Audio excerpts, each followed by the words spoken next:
Welcome to the MMA Huddle. We are back and we are going down to South America. UFC Argentina is happening. It's their first time going down there, so they're going to try and make a splash. And look, Will is here with you, ladies and gentlemen. I am here. We are looking forward to this week. First and foremost, though, it's that because we just had it.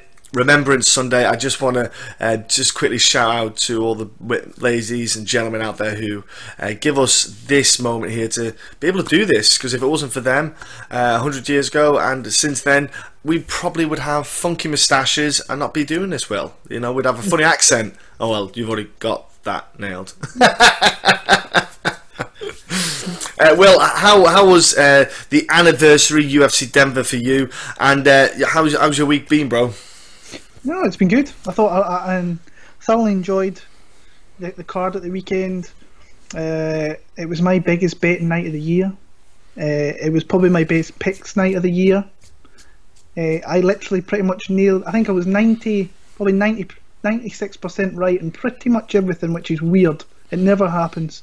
The only one I got wrong was Shelton and Morales. So, and I was even like nailing the predictions of methods and stuff. So it's.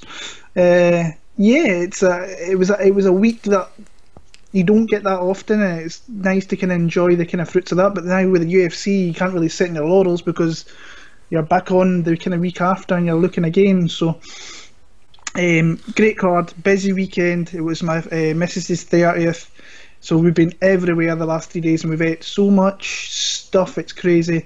I was telling John about my escapades earlier on at a carvery. So yeah, that was pretty nuts. But no, it was a good weekend, and we've probably seen the greatest knockout in UFC. In my opinion, it's the greatest knockout in UFC history. Ooh. I think there's for me it is. I think there's a lot of good ones out there. I think there's obviously Anderson and Belfort one, which is good. I think this one just tops it all. Out of nowhere, 1 second buzzer beater, was going to lose the fight, and pulls out something that we've just not really seen before. Craziness. Probably won't see again, let's be honest. It's so it's that finish all relied on the zombie leaning forward, him throwing it out of just hoping that he'd be there. That was a combination of the perfect time, the perfect moment, kind of like Demetrius Johnson getting his last second win as well. You know, it's all about the time, the place, the moment. You know, but that's a big shout there. Well, yeah. Bit greatest KO, you know. Oof. What I like about Yair is that I listened to an interview earlier on. Is they were saying that it's hard to keep Yair from doing normal stuff. They try to get him to do the fundamentals, and that's the hardest thing, because he instantly, when something happens or somebody comes forward, he wants to do something that nobody sees coming, and like nobody's seen that coming. Absolutely nobody. But we spoke before we come on here. I loved the fact I thought that Yair looked as good as he's ever looked. We're still going to lose the fight pretty convincingly, I thought, by at least 3 rounds. Zombie took no rust whatsoever. Didn't look rusty at all, and they gave us a great fight. Absolutely. But and then I was thinking about this today. I tweeted out, I really hope that Korean Zombie isn't out again for another 12 to 18 months, because when you watch that guy fight, literally something incredible happens every one of his fights. And you go back to the WEC, the Garcia fight, then he comes into the UFC, he knocks out Mark Hominick in 7 seconds, he's got a twister submission. The fight with Aldo was probably his kind of least best one. He gets himself injured and he still fights tough in that one. Yeah. But then he comes back after 3-4 years, and then knocks out Bermudez, and then he comes back to this. I want to see that guy fight every six months if he stays healthy.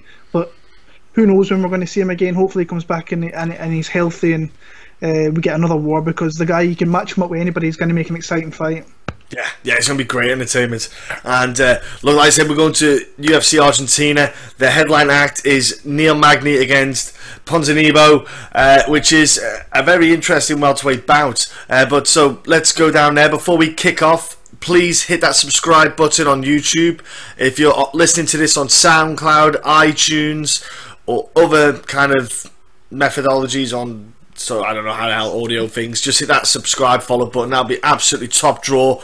Any comments below on whatever you can. If you've got bets that you've put down, or any, if you want any tips. If, for example, if you say, like guys are, we've had recently top 3 confident bets or picks. Sorry, we've had that recently. So anything like that, folks, put the questions down. We'll happily get back to you and give our opinion. It doesn't mean it's gospel, because it's the MMA game. It's 50-50 when they both step in there.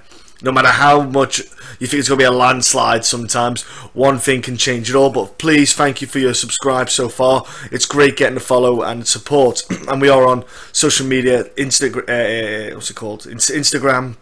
Facebook and Twitter too.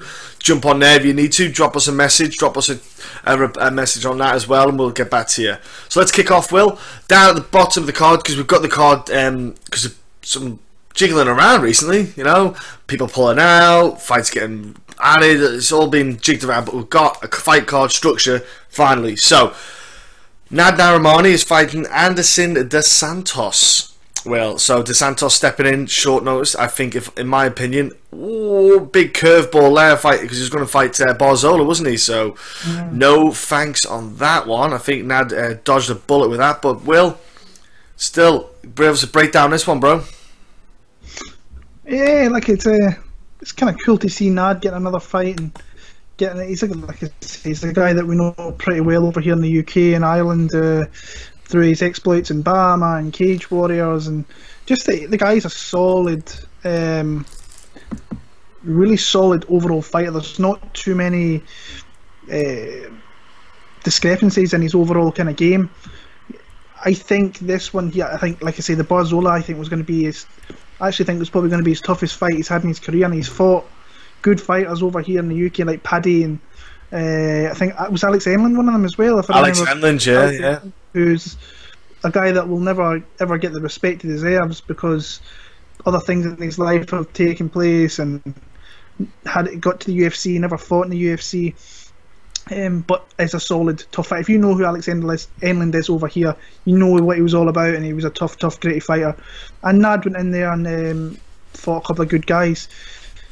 Came into the UFC, I think he fought Khalid Taha, and the last time I thought it was a pretty fun fight. I thought Nad took shots, one too many shots, I thought, in that one. He didn't look as polished as what he has done in the past. But really, to Nad, for me, Nad is just like a solid overall fighter. Now he's got this guy here, this Anderson dos Santos, who I think he's got like a 20-6 record. Yeah. Fought predominantly in like your South American promotions, and he's fought some guys with decent records like 17-4s or 12-4s, but he's also fought a lot of guys with 6-8s and 4-2s.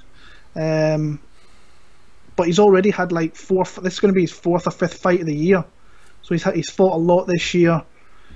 I think his biggest loss, he fought to that Andrew Whitney, beat him back in the day. Said Nurmagomedov, who's in the UFC, beat him as well. He got caught in a guillotine choke there. But the guys, I think he's fairly late to the sport. I don't think he's been in it all that long, and that's why he's cramming in as many fights as he is. He's like 34 years old. So he's not been around all too long, really, to be honest with you. He's been around for probably 5-6 years, so he's probably not going to get any better. He's probably at the kind of limit he's going to get.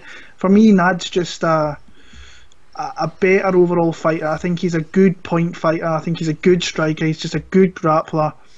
And as long as he doesn't get overconfident, maybe leave his chin out there. Like I say, I don't think that he's got the biggest power either, dos Santos. I think Nad should win fairly comprehensively here. Could get a finish.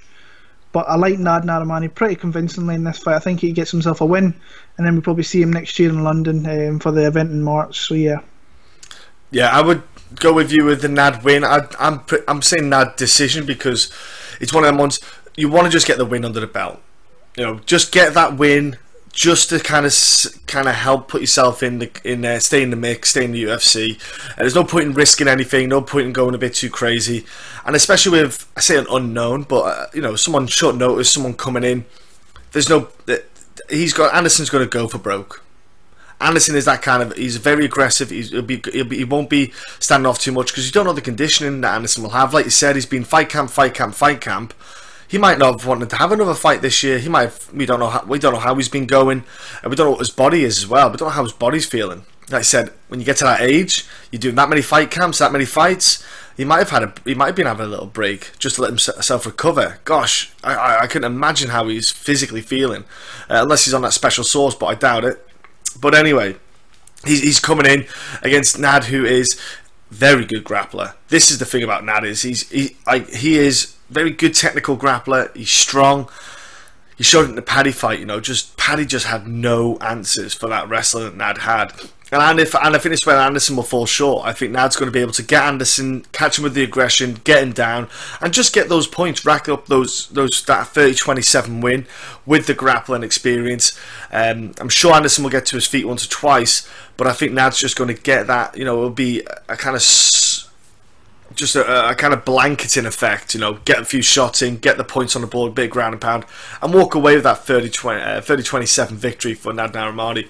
Like you said, London card, easy, stick him on, sorted. Next up we have in the lightweight division, we have got Devin Powell against Jesus Pinedo. Man, I'm not overly fussed on Devin Powell, but he's on there. He's not bad. He's not a bad fighter at all. He's not. I think did he win for the liver kicks last time out? Yeah, he did. Yeah, he was getting lit up on the feet at the start, and then he landed that liver kick, and it was just, yeah. So he kind of I got lucky, but at the same time, Jesus is a guy. I watched a couple of his fights. Technically, he's not that great. Like some of his strikes aren't technically solid. He's not that awesome at striking. He likes to do counters with the kicks. If someone throws leg kicks, he likes to throw his counter right straight.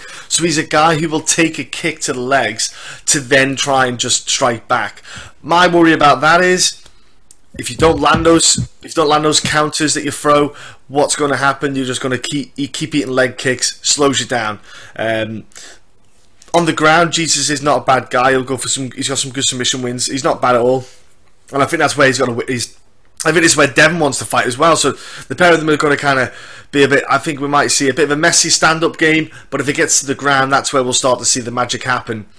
I'm not overly keen on either party. This is a fifth for me. It's a bit of a. I'm not too sure. I'll probably go with Devin due to the fact that he's had the bright lights. He's been in the UFC before. He might not have that kind of jitters. And also the travel doesn't affect the guys and girls too much because they're not going across time zones. They're just going straight up and down. So I don't feel like that should affect them too much, unless there's some shenanigans with the hotels issues or the security and stuff. Unless there's some kind of weird stuff that goes on there, everything should be fine as long as they can find what they need. Water, the saunas and all that. As long as the weight cut's okay. I'll probably go Devin for the win.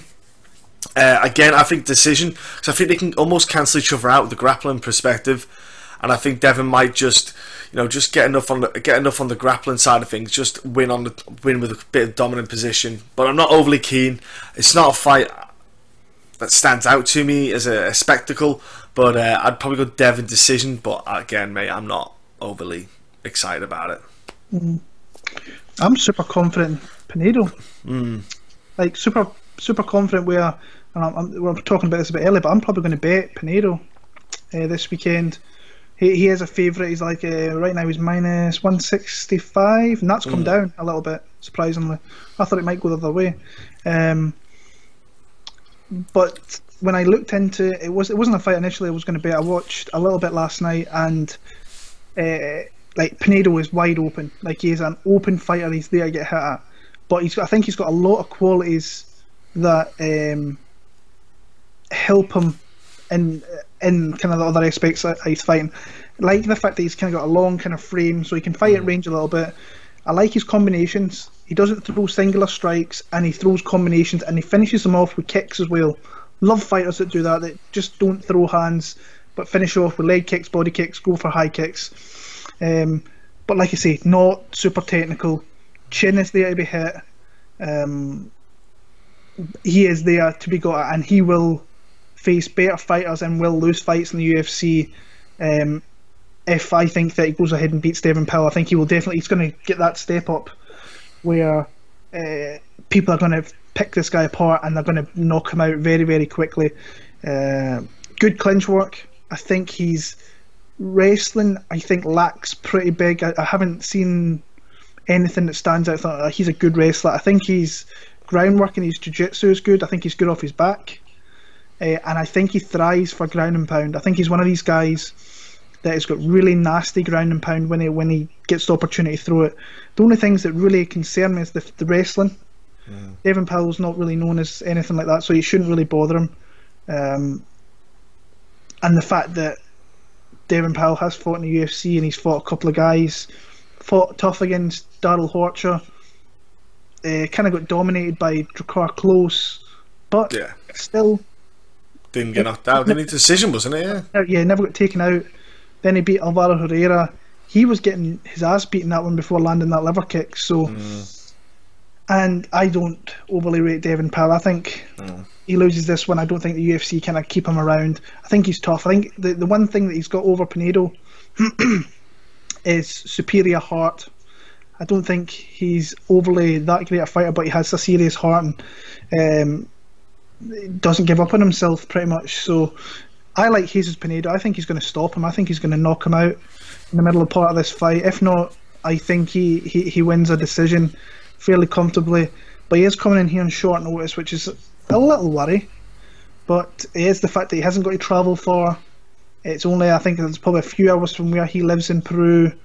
In fact, I could be lying there. I don't know the distance between Peru. It's down the road. It's just down the road, mate. Argentina's down at the south and Peru's a bit higher up to the left. But I'm going to go Pinedo. I like him quite convincingly, and like I said, I think I'm going to bet him. But his line's coming down, so I maybe just have to wait a little bit to see if it gets a little lower, which it might do because it is only Monday, coming into Tuesday soon. So I like Pinedo.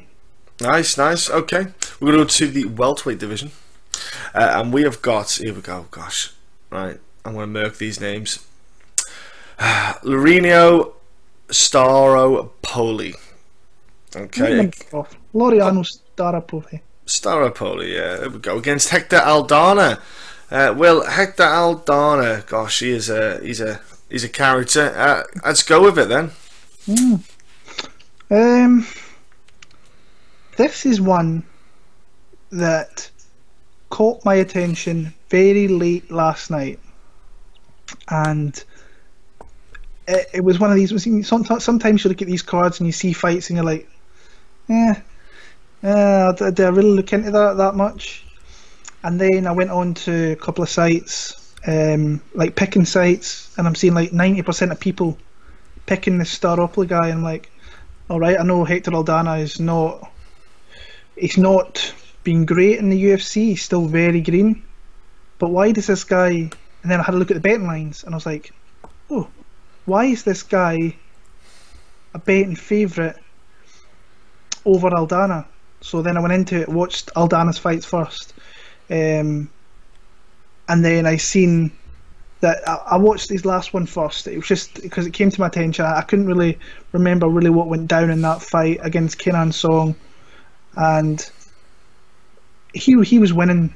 He won that first round convincingly. Landed some big shots, got some takedowns, and looked decent in the second round. A lot more competitive round.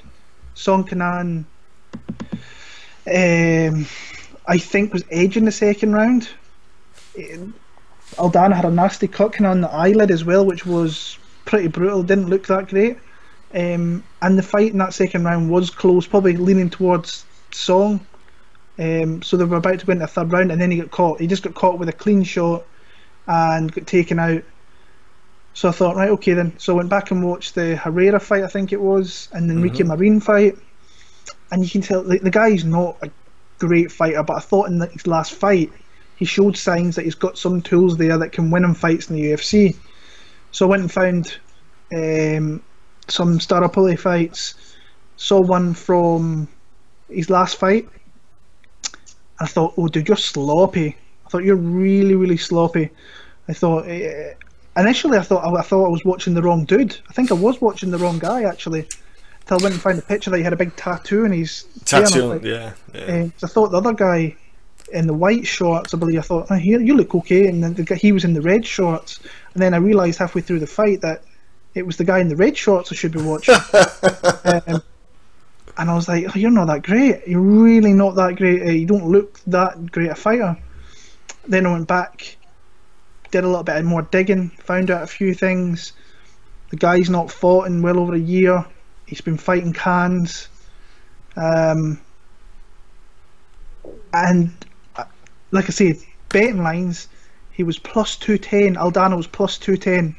My eyes just lit up straight away, straight onto the betting machine, and placed some money down. Big money, well, not big money for me. It's always big money, but that line is completely bullshit line. And looking at the odds now, the lines came down significantly, where Hector Aldana is plus 135, so he's still an underdog.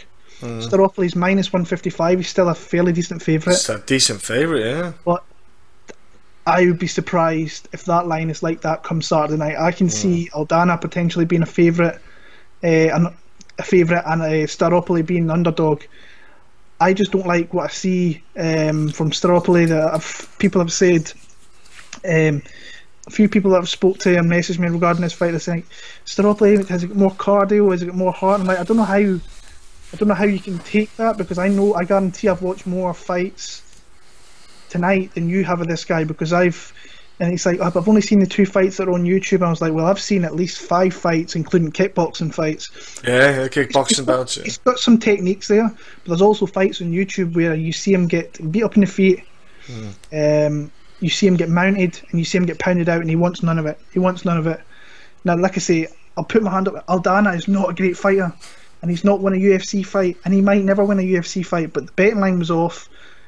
And at least I've seen from Hector Aldana that he's won rounds in the UFC. He's fought competitive in rounds in the UFC, and he's fought the better caliber opposition than what Staropoulos has. Give me Hector Aldana by knockout. I think he takes him out early. I think I can see a first round TKO via ground and pound or something like that. I'd be surprised. I'm not going to say I'll be surprised if Staropoulos, because he could come in here and he could be a million times better than what we've seen on the fights on YouTube or whatever, MMA Core, which I watched a couple on. Yeah. But Hector Aldana plus 2-1 odds. Oh, give me that. And then, like I say, the line's drastically changed. I don't really like what I see from Staropoulos right now. The line doesn't warrant where it was. Yeah, and I think with Staropoulos was like you said, he's only had 1 fight in the last 3 years. Yeah, that's another thing to take into consideration. It's because he's in his hometown. It's because he's from Argentina. That's the reason. Yeah, that's the reason he's got to fight. But one of the things is, well, why has he not been fighting in between all those times? Do we not know about? Is it undisclosed injuries? So that's something to take into consideration. Yeah. If it's injuries, is that restricted his training? Is that restricted his movement? Who was that one who came? The one of the previous cards, the Russia card, the guy with the bald head and the beard. His back was gone. He retired and came back because UFC came knock. You know, it's one of these things you got to take into consideration. Like you said, Will, he's fought guys that, like you say, cans. They were just like literally 1-0 pros. They were just come off the starting blocks, and and he was getting fed to them. So again, pumping up his record. I watched him, like say, I watched him as kickboxing because I thought, do you know what, I'll watch kickboxing because with the MMA it's not the same. Sometimes your striking has to adjust. So I thought, and he wasn't anything special in the kickboxing. He was doing it purely for experience, which I get. You know, 100% build your. You know, it means you can isolate one skill set on just on a fight level, competitive level. So fair play. But like you said, I didn't see anything about him that worried me enough, which is weird to worry Aldana. If I'm Aldana, I'll be going as he does anyway. Aggressive, throws heavy. Those leg kicks that Aldana throws, they are not. Aldana kicks heavy. I think Aldana's going to really catch this kid out, like you say. I think he's going to be super aggressive with his combinations. He's going to land those heavy kicks. That will slow the kid down. Adrenaline's going to be pumping through his body. I was actually thinking maybe a second round finish. only purely because I thought maybe adrenaline is a big thing that might help the kid through the first round, just like maybe not feeling the effects so much, and he might then get that adrenaline dump, and then Aldana just comes through. But I think the problem is with Aldana is he's just so aggressive. Like, for someone who's a higher level striker, you could counter, you can pick him off. He's there to be stopped, and well, he was stopped as we've seen, but I just don't think this kid's got the skill set required to stop Aldana. I don't think he hits hard enough. I don't, like you say, I don't think he's got the heart enough if it starts to get a bit dirty. If Aldana gets on top of him, you know, does he just try to look for a way out? 3 years, man. One fight in 3 years. What is your conditioning like? What's your match sharpness like? Aldana's going to be on like sharp. He's going to be firing. He looks good. I saw him. I saw his Instagram actually. Looks stacked.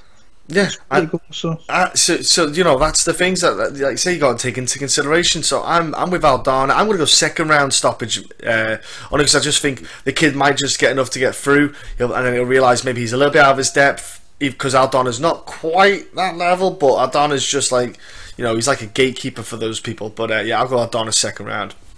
Next up in the what's we got here? Featherweight, is it? So, oh yes, oh my gosh, yeah. Humberto Bandere against Austin Arnett. Man, like, how polar is Humberto, like, with getting a really quick stoppage and getting stopped really quick? Like, how mental is his last two bouts? Absolutely. But, like, to be honest, you can't even watch those last two bouts because there's nothing to, like, they're just so different. But if I'm honest, Austin Arnett, give me that every day, you know what I mean? Like, if I'm Humberto, like, I don't think much of Humberto, if I'm honest with you. I watched, like you say, I watched those fights just because I thought that they were just funny to watch, if I'm brutally honest. Even though he got knocked out once and then he won one. I just thought they were good. They were just fun fights to watch anyway. And then obviously I watched past bouts, but I just look at what Austin Arnett is, and I think he's just a shocking fighter, and I'm absolutely flabbergasted he's still in the UFC. I just don't understand it, and I think this is literally set up for Humberto to get a win, because I think Humberto's for the UFC, he's got that kind of, he's a product they can sell him in South America, if that makes sense. He's a bit of a handsome lad. He's got a good physique. You know, he's one of those, like, you've got to remember, the UFC looks at everyone as a business, a fighter as a business, and I think that's what they look at here when they see him. And I think that's what we've got here. I think we're going to see, I think Humberto just needs to get his fight to the ground for a start and just get it finished. But I think he'll start off aggressive, throwing the strikes. But I think Austin Arnett is out of his depth. I feel for Austin. I think he needs to be on the regional scene, building his skill set up, just developing as a fighter. I'm not saying he'll ever get back to the UFC, but I just don't think he should be in the UFC. It's a layup basically, and I think we're going to see Hummy get a finish. I'm going to go with submission because I think Austin will get dropped, and I'm going to go submission. I'm going first round because Humberto just comes out the blocks, doesn't he? He goes 100 miles an hour. So I think I'm going to get crazy. I think, especially with the crowd being South America, I think it's just going to be absolutely wild. I'm going to go first round sub for Humberto. Yeah, I think it's a risky fight. I think Arnett what he's shown in the UFC is he's not.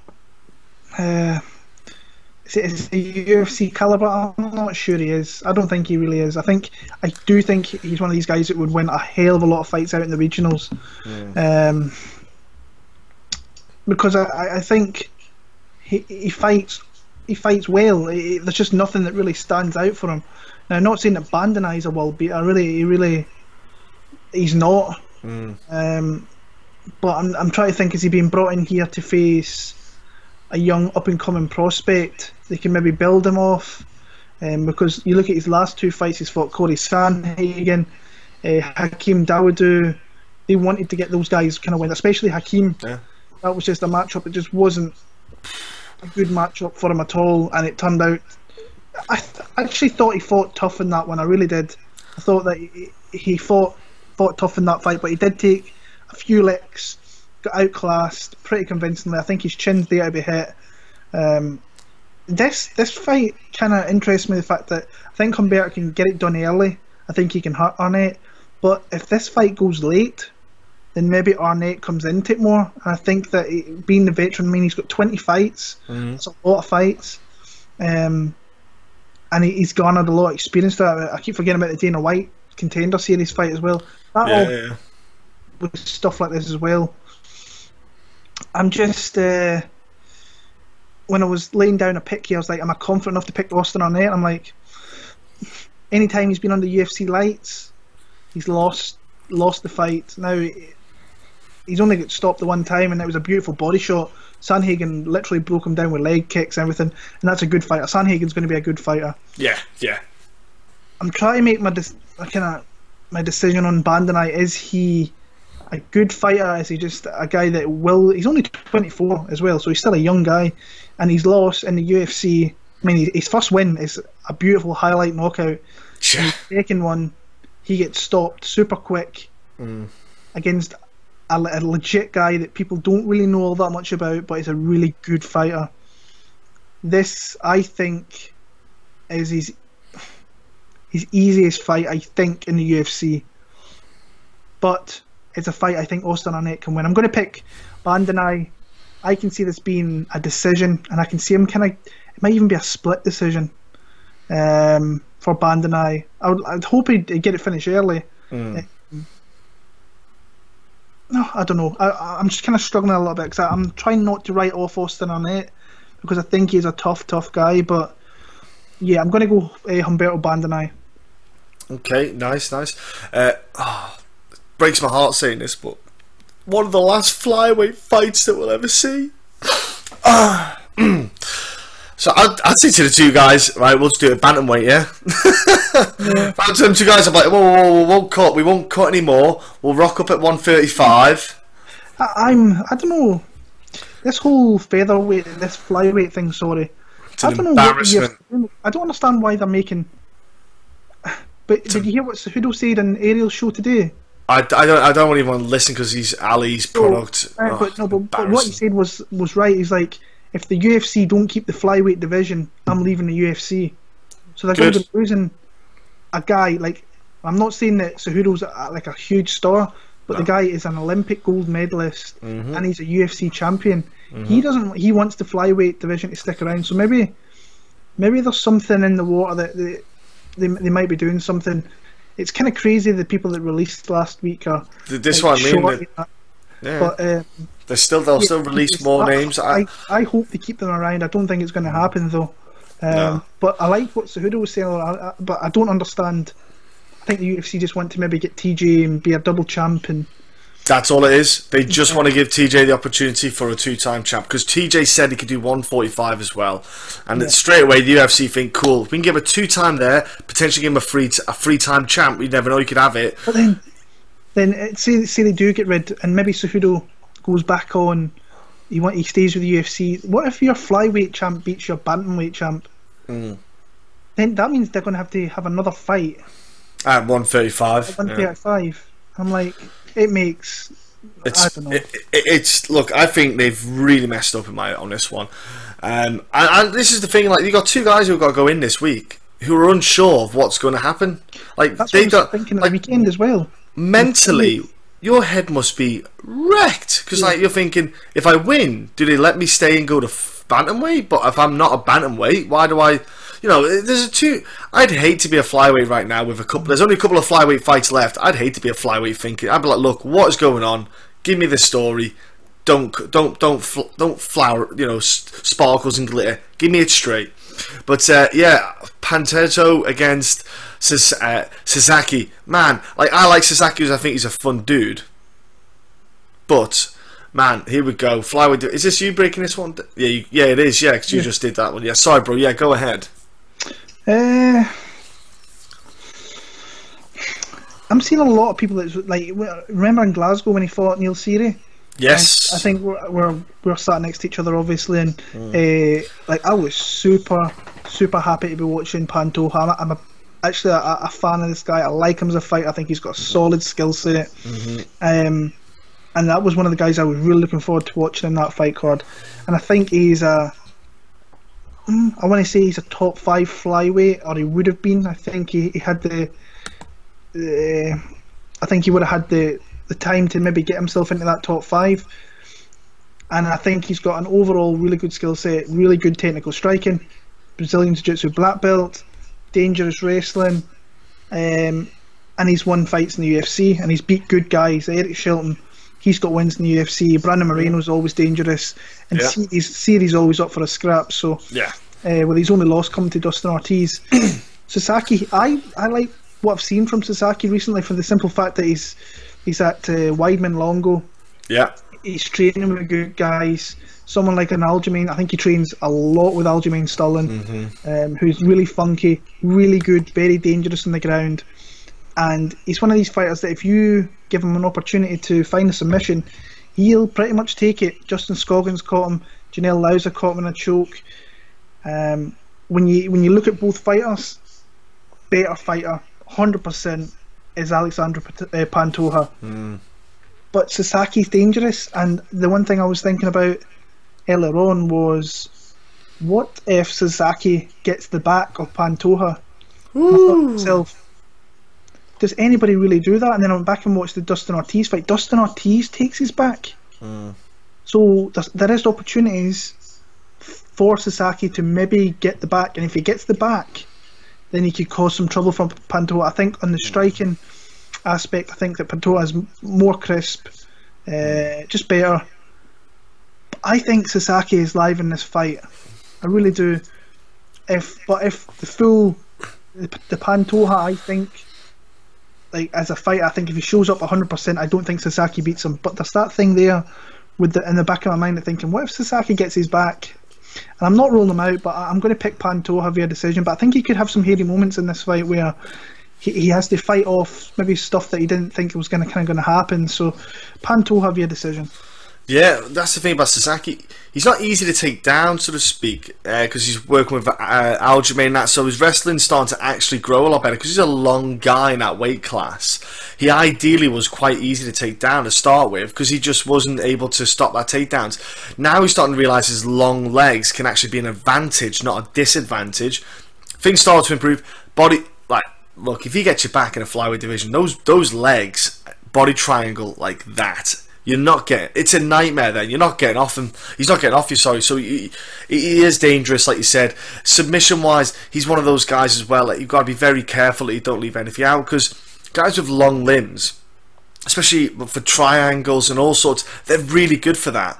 Because if you're a short-legged guy, it's not as easy to get those submissions. With the triangles, you can at least throw. With long legs, you can throw for the triangle. If it doesn't get there, you can switch to an armbar and all sorts. It's an omoplata and anything. So I've always liked Sasaki because he does offer something to each fight. He's always dangerous. He's always fallen short against those upper echelon guys. And same with Pantero. He lost to Dustin Ortiz. So the both of them are at that kind of equal stage where which one is able to step up, which one's able to get to that next level, because they both fell short to both top level guys. I think Pantero's got the skill set, like you say. I think he's got everything in his whole arsenal is just a little bit better than Sasaki's. Like, striking's better. I think the grappling side of things, I'm sure Sasaki's going to have some really good grappling in this bout, actually. I am quite looking forward to seeing his wrestling development and how he goes in that. But if I'm Pantero, I'll just keep it standing, if I'm honest with you. I'd keep it standing, go for 3 rounds, get what you need, avoid the grappling. There's no need to. But yeah, Dustin Ortiz getting his back. Dustin Ortiz wrestling. That's what you're designed to. Heavy wrestling, heavy grappling. But man, I'm bummed because I don't know what's going to happen. I think Pantero decision. But so what? Like, if you win, what's he going to like? What are you celebrating? It's like, yeah, I won. Do I get a pink slip now? That could happen. Well, I'm sure I read something last week. Is that if you win, they can't cut you. No, Ariel said that you can. Well, so, Leslie Smith. Yeah, I don't know. You can. It's not. That is not in any contract. Because someone else, there was someone who kind of countered his tweet and said, actually, there's nothing contractually obliging that if you win. Jared Brooks won his last fight, didn't he? Think about it now. It doesn't matter if you win. There's nothing to say that they can't do it any time. So, which, you know, that's what I mean. Like, it's just, anyway, that's a whole other discussion. Let's get on with the fights. Okay, let's go to the most exciting fight on the card, Will. The most exciting fight on the card, which I was so happy to study hours and hours of tape on this. We have got Prazeres against Fabianski. Gosh, what a great fight to have. Two guys that love to just lie on top of you for 3 rounds. No, on a serious note, I think Fabianski's finally getting his comeuppance. You know, he's fighting a guy who's going to have a lot. All Fabianski wants to do is drive you to the cage, get you down, and stay on top of you. I think he's going to have a tough time. I think he's going to have a tough time. I think he's going to have a... don't get me wrong, first round, he's strong, he's powerful, but he tires. Fabianski tires because he's that condition of those grappling is hard. Prazeres is legit. You know, finally he's fighting at 170, you know, on a regular basis now, because he was fighting at lightweight, even though he was always weighing over the limit because he likes his pork pies. But mate, honestly, I think that Fabianski's going to come short here. I think because Prazeres has got the shorter stance, so it's really difficult to get underneath him, to get him down. Prazeres on the ground is legit, as we both know. They're both going to gas. There's no doubt about that. But I think Fabianski's going to fall short. I think that literally, I don't think on the striking side of things, I think Prazeres can probably land a couple of powerful strikes. That low stance, overhand rights, just powerful little strikes to shoot for the takedowns. I think Fabianski has not, for me, done too much to even remember. He's very forgettable. As soon as I see his name, I remember why he's forgettable, don't get me wrong. But man, I'm going to go Prazeres here. I think he's going to, you know, Fabianski him, and he's going to get a decision win with some grappling. He could get a submission, to be fair. That is very open, but I think he's going to get a decision win. I'm going to go 2-1. I'm going to go with 29-28. I think Fabianski could get the first round under his belt with the exuberance and the kind of energy he had, but I think it'll teeter up. I'm going to go crazy 29-28. As bad as this fight is, I think it's really interesting. Like, I really do think it's an interesting fight. I'm just waiting for Prazeres to miss weight at 170 because I think it's going to happen sometime. I really do. I think he's going to miss weight. Do a Johnny Hendricks. Yeah. But when you look, what I initially looked at in this fight was right. Okay, we know what they're both about. Mm-hmm. But what else have they got outside of what they always show? Fabianski's got nothing. No. He's got one way to win the fight, and that is it. In fairness to Prazeres, he's got submission skills, and he's got better striking. Now his striking's not great, but it's effective, and he uses it to his advantage to clinch up, get takedowns, lie on you, look for submissions, and the guy is dangerous with his submissions. So that to me says that Michel Prazeres has more ways to win the fight. Fabianski, if he's going to push Prazeres against the cage, Prazeres is that small, I think he can get underhooks and turn around easily. That lower centre of gravity, I think he can lower it down, get Fabianski down. For me, it's just, I don't think Fabianski's got any other tools outside of getting to the ground and lying on you. I don't think you can do that with this guy. This guy's a little tank. Yeah. When you look at the record of Fabianski, the guys that he's beaten in the UFC, Emil Mek, couldn't stop a takedown to save his life. Yeah, but they don't fight off their back. Now, if Prazeres was put on his back, I 100% believe he would fight off his back. And I think he would find his way back to his feet. I really do, because I think he's small. I think he's got that explosion where he can get back to his feet. It interests me because I thought Fabianski's going to be a high underdog, and he is, and the line's actually coming down, so people are betting him. I can see why they are, but when I look at it, he's got one way to win a fight. If he doesn't win the fight that way, I just don't see him for 15 minutes being able to stifle someone like Prazeres. Prazeres has more tools to win the fight, so I'm going to pick Prazeres to win. I think he could catch him in the submission late on. I think that's something that could definitely happen. It's interesting nonetheless. These matchups are always interesting, but to me, Michel Prazeres has more tools. He wins the fight. Indeed. And main card time now. Cynthia Calvillo is back against Poliana and Botelho. Man, I tell you what, people will not look at this fight enough to understand what this is going to be. So, bro, take it away. Good fight. I like this fight. This is one of the fights in the card I like because it's pretty obvious what each girl wants to do. Calvillo doesn't win this fight if it stays on the feet. If Calvillo gets Botelho down, then that's her biggest opportunity. I think her jiu-jitsu is exceptional. I think Calvillo's got really solid jiu-jitsu and is super dangerous. If she gets it to the ground, Botelho could be in a lot of problems. If this stays on the feet, Botelho's going to cause Calvillo problems all night long. She's long, she's rangy. I don't think her striking's that great, but she's got those thudding shots. Like, I was thinking this earlier on, the people that beat her is people who will chop her leg up because she's so heavy on her left leg. Someone will chop that leg up, take her down, and just beat on her and just lie on her. Calvillo's not that fighter. She's not going to sit there and chop the leg, and if she does, it's not even going to be big shots.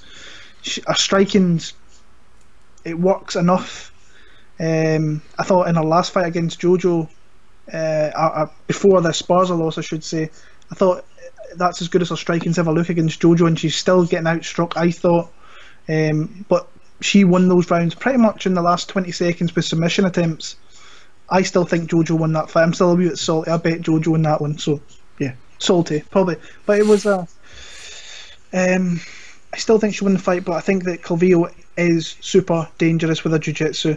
But when you watch Botelho, even before she went to UFC, there was one fight where she got taken down and she got the girl getting to full mount and she bucked her off very quickly. But even in her UFC debut against Pel Gonzalez, I was thinking this last night as well. I was like, right, who's the stronger fighter? Calvillo, Pel Gonzalez. To me, I think Gonzalez is. I think Pel is. And she had she had a full body lock, clasped her hands, and still couldn't get this girl down, and was eating elbows because of it, and lost the fight. Then you've obviously got the Kondo fight. Now, you can't really take much from that fight, but what you can take is Botelho thuds you, and if she hits you, you feel it. And it was a great body kick that put Kondo down. If you go back onto the regional scene footage of her, she's got spinning back kick KOs, and I'm telling you, these spinning back kicks are terrible. The technique is horrible, but so they land, and it's heavy power, it's heavy strikes, and the girls don't like that. So it's a striker v grappler. I just don't see how Calvillo gets her down. I think what I like about, and I was talking about Pel Gonzalez, she's more of a wrestling based. I think that Calvillo is very sneaky with her takedowns. And she has to be in this one. She has to find different ways, trips. I think that's something she should look for, is trips to take Botelho down. If she can do that, then she's got the opportunity to finish the fight. I just don't see it. I like Poliana pretty, and from what I've seen on Instagram, the girl looks strong, like super strong. I just don't see how she gets her down and beats her down on. If she doesn't get her down, she doesn't win the fight. So I'm going to go Poliana Botelho. I think she can knock her out. I think she can TKO her in the middle part of this fight and kind of stop the kind of hype trail that what Calvillo's got. And there's nothing wrong. She's lost to a Sparza last time. That was kind of the vet experience. Yeah. A former champ. Yeah, you know. a champ. It's nothing wrong with that. I just think Botelho's going to stop takedowns and win the fight. And our Sparza, it's kind of on the way up with its performances. You know, his striking's starting to come along. Mate, I watched it and I was like, I see second round, but Botelho here as well. And like you said, power is one thing. I think Cynthia will just basically try to keep the distance, like she did with Jojo, come in for a pitter patter and try and look for the openings for a potential takedown, but I can't see her getting it down. Like, Pearl had her up against the cage, had Poliana up against the cage for for a long time and couldn't budge her at all.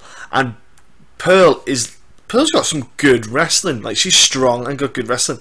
Cynthia is not that. No, and if you put Pearl and Cynthia up together, I think Pearl would get, you know, outpower and outstrength Cynthia. So, man, I just can't see, unless she's going to try and do a pitter-patter 3-round fight, staying away from the strikes, come in, tap and run. That is her answer to winning this fight. Decision win, pitter-patter, point style, and get out of there.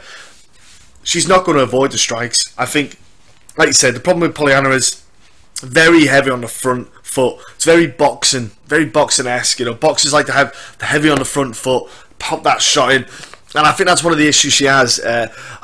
She can be heavy on this foot in this fight. She can just literally sit there and wait for Cynthia to come into range and then blast her with a combination. And I think that's what's going to happen. I think Cynthia's going to be quick at the start, and then Poliana's just going to have that foot down and pop. Because like, even Cynthia can't leg kick that leg, because she will come over, because Poliana, if she takes a leg kick, she'll come with the right, and I just think Cynthia's going to get hit a couple of times in the first and be like, whoa, that hurt.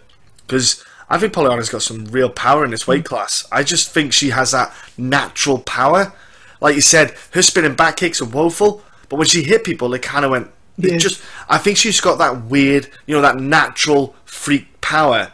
That she doesn't have to hit you with good technique. She doesn't have to hit you with the right movement, the right speed or anything. She just has to hit you and you go, whoa, that hurts. And I think that's what will happen here. And that's like, Pearl had the best plan.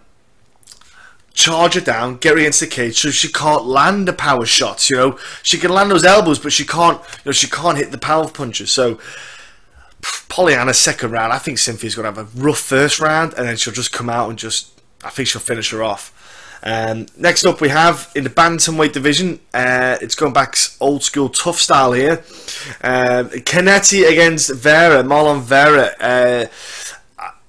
Look, I was impressed by Cannetti in the fact that he's about 620 years old now, and he's looking really good. You know, for his age, I think he's, what, 38?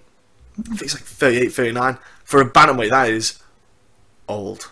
Like, that is old for a bantamweight. End of, folks. There's no ifs, buts, or maybes. Age comes into a factor, especially in the lower weight classes. Age is a factor.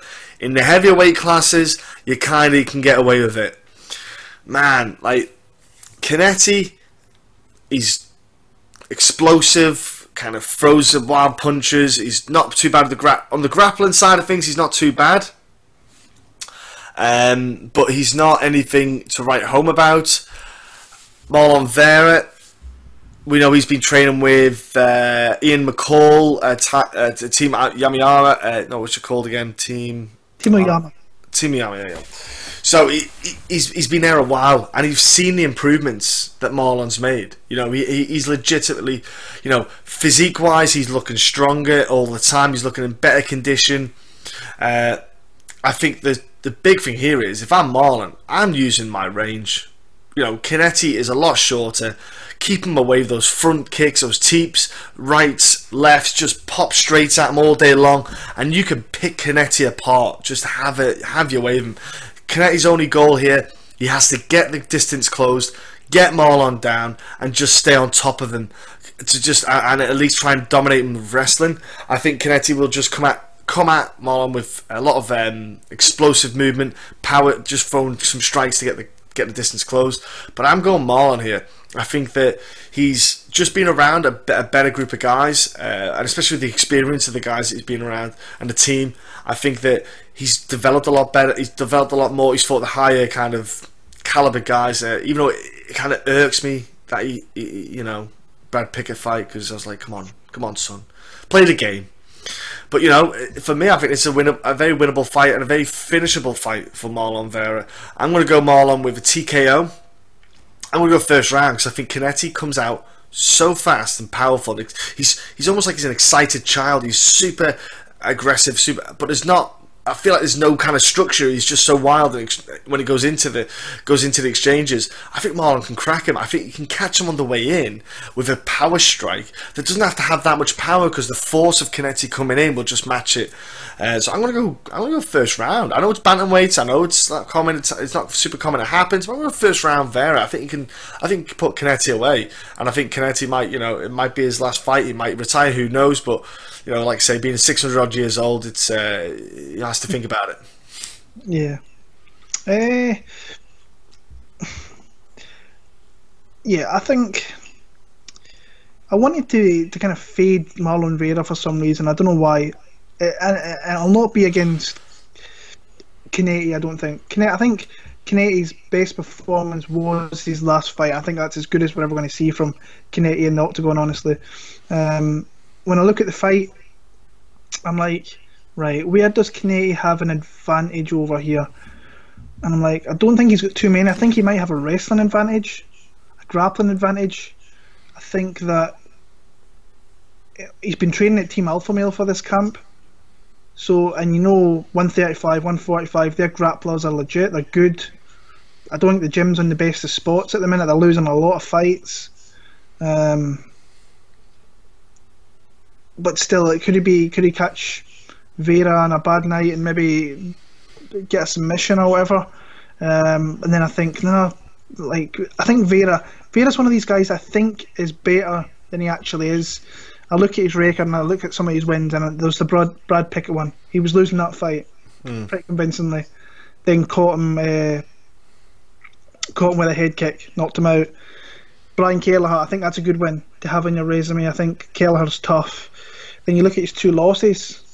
I don't think there's anything you can take away from the guy. He went to decision with 2 absolute bruisers from Brazil, and then he beat Luigi Burin, who don't think he's that good. But I think in that fight, he even took short nose. Wasn't that short nose? He stepped in, didn't he? He did. It was a beautiful finish, by the way. But he took some licks in that fight. I'm not going to pick Guido Cannetti. I think that the higher ceiling fighter is Marlon Vera. Younger, more to fight for. I know that Guido's fighting at home in Argentina. This is probably as big a night as he's ever going to get. The guys know each other from the Tough Latino America show. If I'm looking at better fighters overall, I think that it is Marlon Vera, but I'm not super confident. It wouldn't surprise me if Vera kind of shit the bed in this a little bit, but I'm going to pick Marlon Vera. Okay, next up in the middleweight division, slight change, because sadly Tom Breeze absolutely messed up his elbow. Have you seen a picture of it? Yeah. Oh, ladies and gentlemen, like some people who think, they pull no, his elbow is a mess. It looks like a bicep on its own, it's gnarly injury. So, and I feel bad for Tom, man. There's no luck, is there? He's just one of those guys that in life, even if he was to take on another sport, even if it wasn't combat sport, he's just an injury prone kind of guy, it seems. It's just bad luck. He's just got injuries here, there and everywhere. But anyway, we've got Cezar Ferreira taking on Dana White's contender product, so to speak, Ian Heinisch. Will take this down and break it down, mofo. Yeah. It's a shame that Tom Breeze pulled out, because I think I really liked him in that fight. I thought it was one of these fights he was going to push himself out there against someone like Mutante, who's I don't want to say scary, but he's got a lot of skills. I think he's a very tough fighter. I think his physique is kind of crazy. I remember seeing this guy, I couldn't believe that he cut to 170. He was huge. Same as Tom Breeze, though. The pair of them would just imagine them both trying to do 170. Woo! And even if you see them as middleweights, they look massive for middleweight. At 170, I'm like, whoa! Ooh, yeah. How did they do that? So I hope Tom gets better. We'll probably maybe see him early next year at some point if that gets all sorted out, maybe in London or whatever, depending on how bad the injury is, maybe. And Ian Heinisch has stepped up here, and I like Ferreira in this one. I think he's got opportunity to time his takedowns and find a submission. And with that guy, I couldn't imagine having that guy actually on top of you. I really couldn't. I think he's a a really tough guy to really get off you. He stifles you, and he looks for submissions.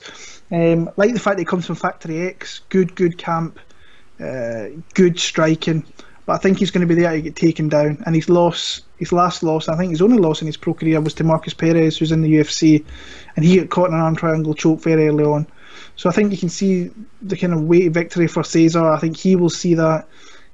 Cezar's got a very bad chin, a questionable chin. He's did really well to kind of cover that up in recent fights, because we've seen when he went down to 170 that if you just whistled by this guy's chin or blew in this guy's chin, he was about to go down. He would go down. I like Cezar. I think he gets it to the ground. I think he submits him in the first couple of rounds. If it goes in late, then it might become a little bit hairy. But I think he gets takedowns. I think he just finds a submission. I'd be surprised. Honestly, I think I'd be surprised if Heinisch went and beat him here.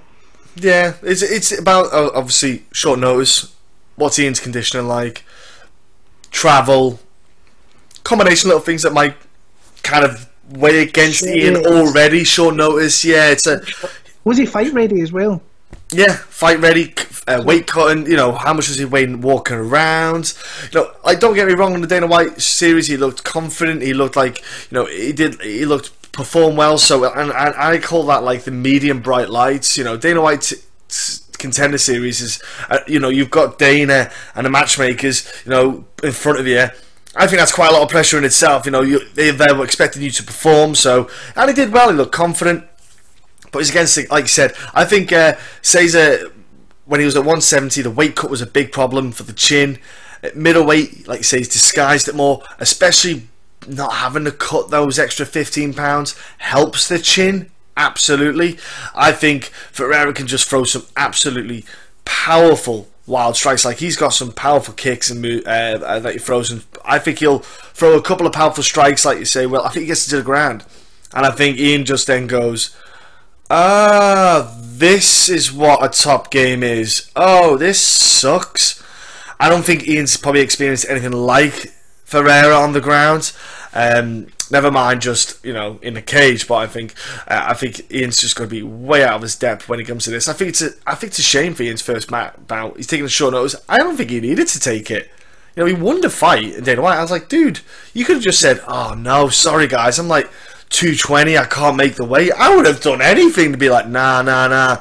Give me a more suitable fight in my debut. You know, give me enough time to train, all that, and cut weight. But kudos to him, he's taking it, you know. I think he'll take a loss, which is not a great thing for momentum, but he's going to do it anyway. I think Ferreira, I'll go first round submission. I think he'll get mount. I think he'll start pounding away on Ian. I think Ian will flip over and he'll get a rear naked choke or something in there. Next up, we have in the light heavyweight division, Khalil Rountree getting Johnny Walker, another Dana White Contender Series guy. Well, I'm going to be honest with you. I think that's a bit of a cheeky thing to do to Khalil. I think you're just beating Sasaki, and then you go and get a guy in Johnny Walker. Now, don't get me wrong. I'm not disrespecting Johnny Walker. He's got a lot of potential, but I think, like, why are you not giving Khalil a guy higher up, in my opinion, on that kind of on the light heavyweight ranking system? I just don't understand. Anyway, it confused me. But anyhow, yeah, Khalil, like we say, he's been looking really impressive of late. He's just so calm when he's in there. It's like he knows he's going to murk you. It's really weird. It's like, I've seen the future. I kill you. And his striking, you know, he's not like a traditional striker. He's very calm, very placid, and just throws out just really low numbers because he's a counter guy. He needs to counter. You're fighting a guy in Johnny Walker who's really tall, really long, got kickboxing experience. Johnny Walker himself, I'm not his confident, super confident dude, like oozes confidence. But my only kind of concern about Johnny Walker is he doesn't think too much about getting hit. He doesn't mind getting hit. In a few fights I've seen, he takes punches like, it's nothing. I'm like, dude, you can't do that, because you're going to get a guy who can crack you, and then you'll go, oh, actually, that does hurt. And guess what? Khalil's that kind of guy. You know, Khalil crack it and you go, that kind of hurts. I think Johnny relies on his height too much a bit and kind of leans back a bit, puts it out there. I think Johnny Walker's going to be a bit of a tough... he's got a good clinch game. He can land those knees. So that's something you've got to look out for with your Khalil. I think Khalil can definitely be patient and just wait for the timings. I think Johnny's going to try and be a bit of a showcase. Because for me, if I'm Johnny Walker... Khalil is a great name to get on your first win. That shoots you right up in the light heavyweight division, which doesn't take too long, don't get me wrong, it's so shallow. I think the UFC see a lot of potential in Johnny Walker. They could maybe, you know, be a new face in that division. But I kind of have to favour the kind of vet here in Khalil Rountree. It's a tough one, because I think Johnny Walker could absolutely... He's so live in this fight, it's not even funny. The dude can throw some good kicks, he throws some punches, but I think his IQ, if IQ with defense is what worries me, is that he's okay. Like, I just think he's open to getting hit. He doesn't, because he thinks he can take the punch. I think he's at that young age in his career and his life where he thinks, it's okay. My dude, you want to avoid them to prolong your career? I just think Khalil Rountree... He's such a patient guy. He's got some great accuracy, Khalil. Like, really accurate guy. Like, low numbers, lands on the button. I think Khalil can land on the button again. I think second round maybe, because I think he might get the timing on Johnny Walker, get the feel, get the idea of what his movements are like, and then second round just close him down and then just get that finish. I'll go Rountree, TKO or knockout in a second. Yeah, I am. First of all, I'm not a big fan of Khalil Rountree. I don't think he's that good. Never have thought he's that good. I bet against him heavy last time. I bet Sasaki. Probably, I think it was my biggest bet of the year, actually. Because I thought, if this is a striking battle... I think everyone thought that well. There's one winner. Yeah, there's one winner in that fight, and it's Gokhan Saki all day long. Turns out that Gokhan Saki is he's took a lot of accumulation of damage, but not taking anything away from Khalil. He caught him on the button, beautiful shot, put him down. I would never, if you're betting fights, stay away from Khalil Rountree. It's a dog or pass at the price he's at. And Johnny Walker's plus 220. You bet the dog. If you put a little something in the dog all day long, because like I say, this is probably going to be another striking battle. I think that's Khalil's biggest chance to win, but it's also Johnny's biggest chance to win as well. Like you say, the clinch work is something that Johnny should use. He's got a massive reach advantage here, like 8.5 inches. Use that, fight long. If you can get the second round, you can beat someone like Khalil. We've seen that in that Michael, I can't pronounce his surname.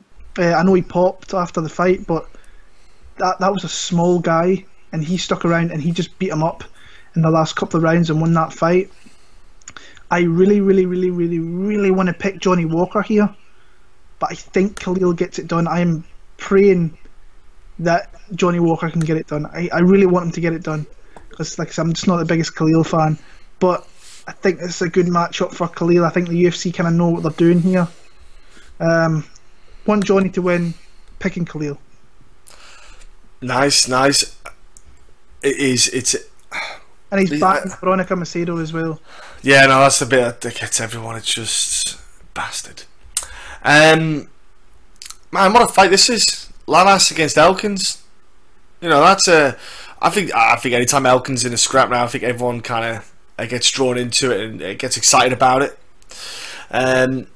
But you know, gosh damn it! When is Darren Elkins ever going to just physically break down? Because this man is just. It's insane. It's for me, man. I'm looking forward to this fight. But Will, how do you see the fight, man? Because I like both guys. You know, both guys have done a lot for me for entertainment. Watching them fight, I love both watching these guys. But break it down, bro. Yeah, I think it's a 50-50 fight. I really do. I think that Elkins is getting Lamas at the best time he could probably get Lamas. Lost a couple of fights. Lost a heavy knockout before his last fight against Emmett. Lost to Bektic. I thought Bektic was just the better fighter overall that entire fight, pretty much. Lamas has got some skills. Don't get me wrong. He's got some decent striking, some good leg kicks. He's got grappling. But Elkins can take you into deep water and start to drown you a little bit. And I'm thinking he could possibly. I don't think he's going to knock him out, because Elkins really doesn't knock people out, except for Bektic, who was completely. He was probably exhausted. 2 10-8 rounds, and 2 10-8 rounds, and then managed to pull out one of the biggest comebacks ever. Then he beat Bermudez. Then he beat Michael Johnson. I bet him as an underdog in that one. And then he lost to Volkanovski. Volkanovski's a good fighter. He was just... Him and Chad Mendes next. Yeah. Woo! He was just as gritty as what Elkins was, and did what you have to do, is just outwork him and boss him, and that's what Volkanovski did. I think Darren Elkins is a very, very, very live fighter in this one. I'm going to take him to win this fight via decision. I'm going to take another shot on him. I don't feel comfortable picking Ricardo Lamas. I think on the feet he styles on Darren, but if Darren can get a hold of him, I think he could start to wear him out and start to get takedowns and just make this fight close. And like I said, I'm just not overly... I'd rather take a dog. I'd just rather take a dog play on Darren Elkins. So I'm going to pick him to win a split decision. I like this matchup. Like I said before, I think that, like you said, with Ricardo Lamas, he's in a bit of a weird position at the moment. You know, he's on the latter stage of his career. I think even he would know it mentally, even though he wouldn't probably say it. I think he'd probably know it. He's got to be I think he's got to be, what, 33, 34 now? It's got to be something like that. He's been around a while, hasn't he? 36, good googly moogly, people. Oh my goodness, I didn't realise he was that old. 36, I didn't think he was that old, but look, that's a big factor. You know, age is a big thing. You know, is it one of those things where he's just tailing off, you know? He's had a few wars, as you know well yourself. He's had some great battles, and it could be a factor of that. And the last thing you want is to fight someone like Darren Elkins, who puts you in another war. And Darren Elkins is an aggressive fighter, because he'll take a hit to throw one back, and it's the problem. I think Lamas is going to be on the back foot quite a lot, not because of the striking that Darren Elkins offers, but like you say, the takedowns that Elkins will probably want to get, it's going to cause Lamas to be on the back foot quite a lot. He's got to try and earn respect straight away. Elkins doesn't care. He just doesn't care about anyone. It doesn't matter who's hitting him. He comes at you. He doesn't care. So it's impossible to earn that respect. You know, unless Lamas can land some low leg kicks to maybe slow Elkins down, to get it to kind of stop the takedown attempt, slow them down a bit as well. And I've got to go with the Elkins on this one, because I think he can just wear Ricardo down. I think it's at that point now where Elkins he's got a couple of little things added to his striking game, which just put people off a little bit. He's not offering anything amazing. He's got a weirdly unorthodox stance, and so they've kind of moulded his striking to fit it. And I think with Lamas, Elkins just going to grind him down. Just grind on him, just 3 rounds of forward pressure, and I think Lamas not had the best few fights. Confidence got to be low, like you say, age factor, big thing. He's got a missus and a family, so you know, was he thinking, you know, is this it? Maybe, you know, he might stop after this.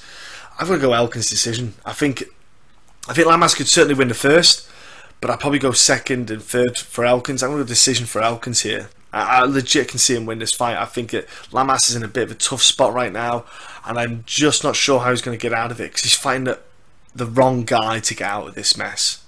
Elkins is the worst guy you want to have when you're in a bit of a tough spot, because he doesn't make it any easier.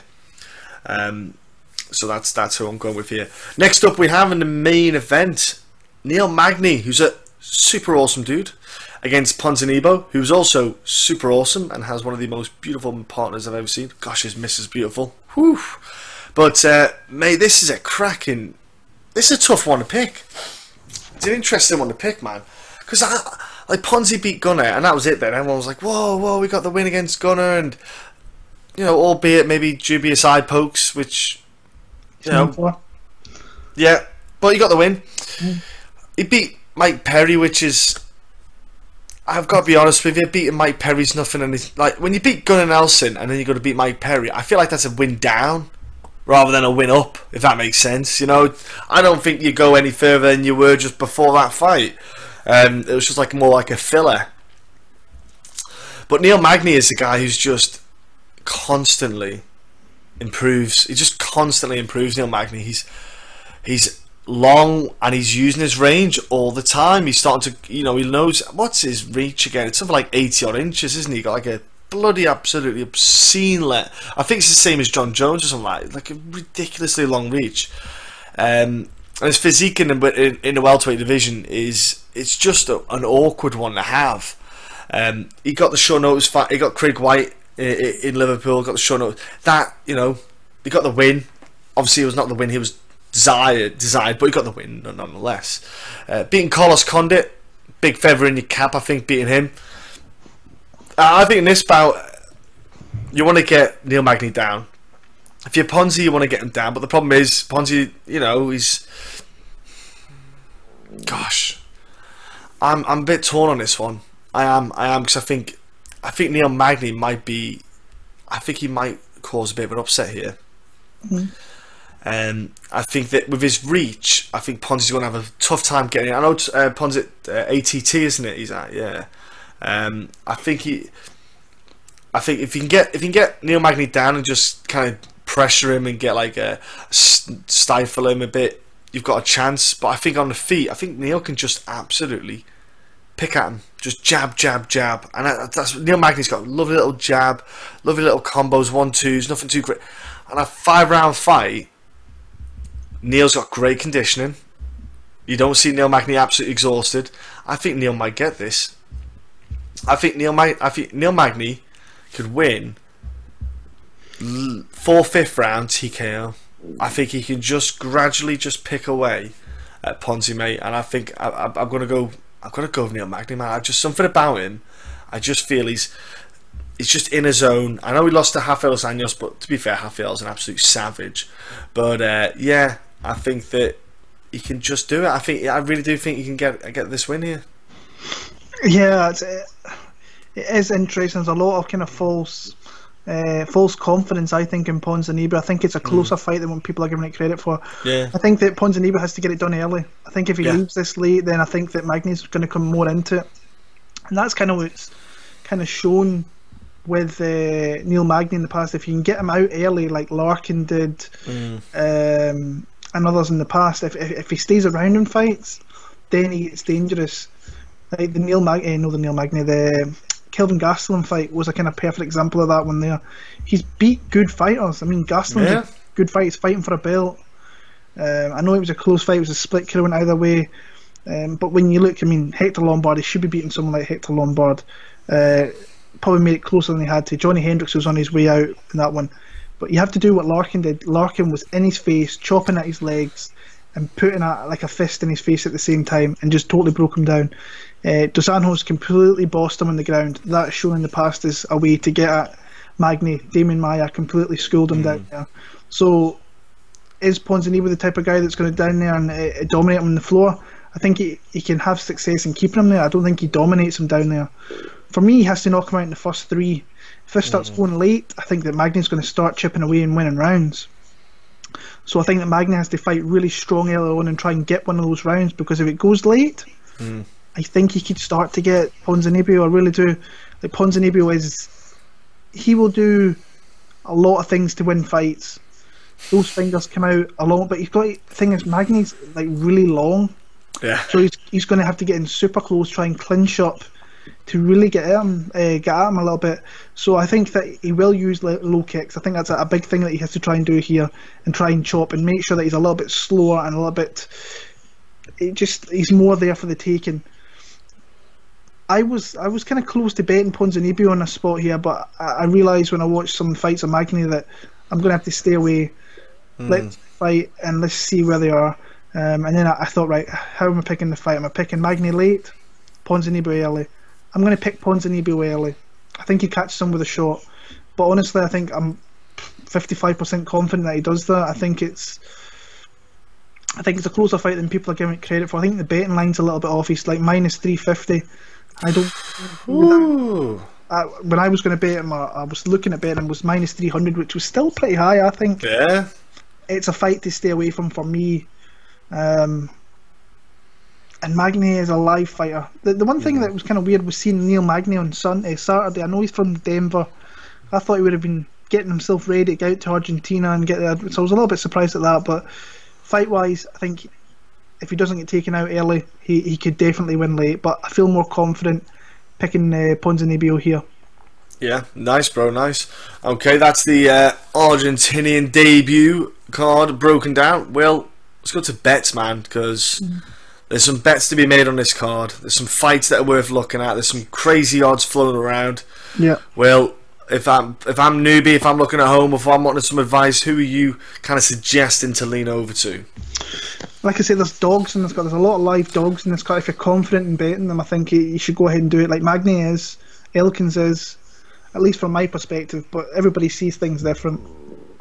It might be if you're confident in two kind of higher betting favourites, maybe your plus 250, your plus 300, you parlay them together. I think that's a proposition that you could do. If, let's say, if you're confident in Khalil and maybe Prazeres, you put them together. I wouldn't do that personally. Prazeres, I think, is a good parlay piece.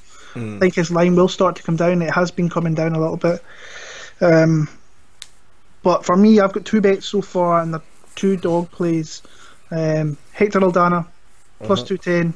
Got him Saturday, I think it was. And I got Poliana Botelho as an underdog as well. That line's flipped pretty considerably. She's now a minus 150 favourite, but I got it plus 100 on Friday or Saturday it was as well. So really happy with those two bets. I'm going to be betting, I think Pinedo is one I'm looking at, and Prazeres interests me. Just hard to, maybe with Narimani, I don't know. I don't know. I'm kind of a little bit. I might go 3 bets. I might go 4 bets. But like I said, I've got 2 locked in already. Pinedo interests me, but the line is coming down a little bit. And then Prazeres, I'm kind of struggling to see who I can maybe put him in with. Maybe an over 1.5 rounds. I might look at that and put them together, or what's round 2. So maybe like the flyweights you could do, because that'd be a potential over 1.5 rounder as well, wouldn't it? So yeah, I'm kind of interested. There is opportunities in this card, without a shadow of a doubt. I think there's dog opportunities. Cezar Ferreira, actually, that might be one I parlay together with Prazeres. Nice. Yeah, a decent number at that. So, yeah. That's just straight bets. That's not over 1.5. That's just straight. No, straight bets. Like, I think it's a parlay. I think Ferreira and Prazeres could be a good one, actually. I think you'll get plus money for that. Like, I'm not overly good with the prop bets. I've said this before. I'm starting to get a little bit better. I did last week inside the distance with Barber, and I think it's the fight game, isn't it? It's the fight game. It's so hard sometimes. It's one of the things I always forget about is starts round 2 or starts round 3. It's something I really should look into and see what the lines are like for that. But like I say, I think there's opportunities here. If you're confident in Ponzinibbio, you can maybe put him with someone. I think like I said, I think Magny's a live fighter as an underdog. Elkins. Some people are confident in Calvillo. What's the Elkins line at the moment? I can't remember if you said that. Plus 190 underdog. Okay, that's not bad at all, is it? Yeah. Typical Darren Elkins line where he's a big one. And if this fight goes in the middle part and he starts to get on Lamas, then he's very live. But I don't feel confident in kind of betting that fight on, so I'll sit back and just leave him to it. But that's kind of where I'm at for the bets this week. Yeah, it's a good card. It's a good chance. Ladies and gentlemen, if you've got any yourself that you're putting on from down below, if there's any questions you're not sure about, maybe if you think, would this and this work together, from down, we'll always happily go on. As well. Like, because people ask us what our 3 most confident picks are. Go for it. Yeah. Go for it. You go. Go for my confident picks. Top 3. Because people ask, so we might as well put some out there. Okay, cool. Prazeres definitely is definitely on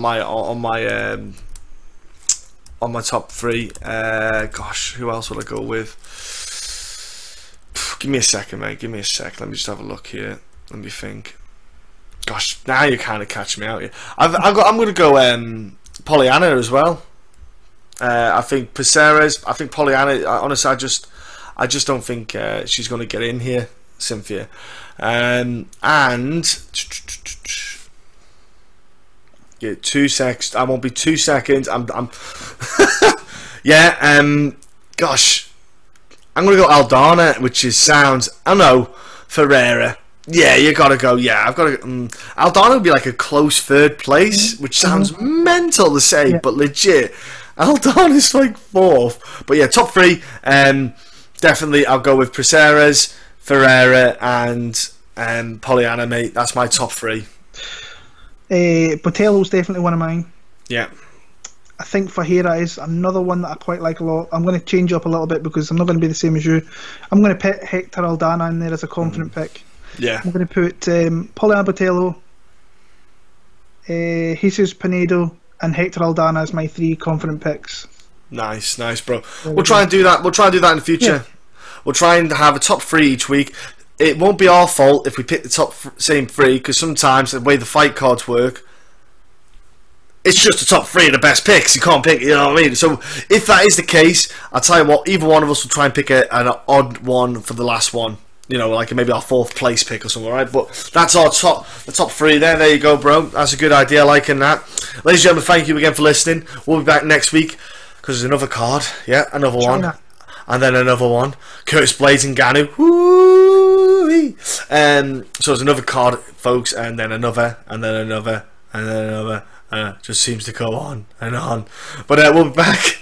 We'll be breaking down more fights. We look forward to seeing and speaking to you all. Again, subscribe, follow, comment down below. Any last words, Will? No, just enjoy the card when it comes around this weekend. Like I say, we're back next week for China, which I think I'm presenting, so I might get some of the names right. I don't know. I'm just looking at it now, like Yang Jiaonan and Hu Yangzong, and yeah. But yeah, like, comment, subscribe. Let us know your top 3 picks, and if you've got bets going this weekend, drop them in, and good luck with your bets. Hopefully you make some money off them, and we'll catch you next week for UFC Beijing.